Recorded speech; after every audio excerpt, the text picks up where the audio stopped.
Ну, это была просто детская влюбленность в первом классе. Вот это помню. Знакомились в 12 лет по интернету. И, получается, оказывается, мы жили недалеко друг от друга. Но узнали это через год где-то, где мы встретились в автобусе. И потом мы провстречались еще 4 года. Ну, было добро, позитивно, конечно. Я ему благодарна за весь опыт, который он мне дал.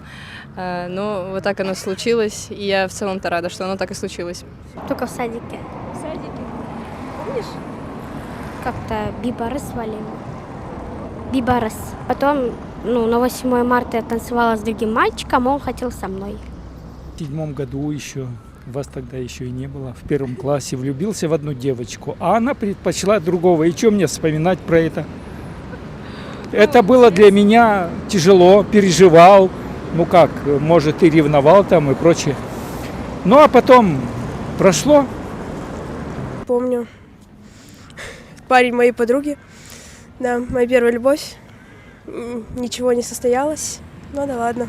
Это было практически школьные годы, вы что? Любовь, она такая, знаете, детская, поэтому... Ну, это было в школе.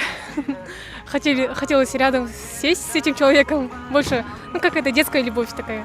Вообще, у меня не было первой влюбленности и любви, но была только невзаимная любовь. Но это было в школе так. Помню, мы иногда с ним еще до сих пор общаемся. Мы познакомились в лагере и очень долго вели отношения, так сказать. Но это было классно.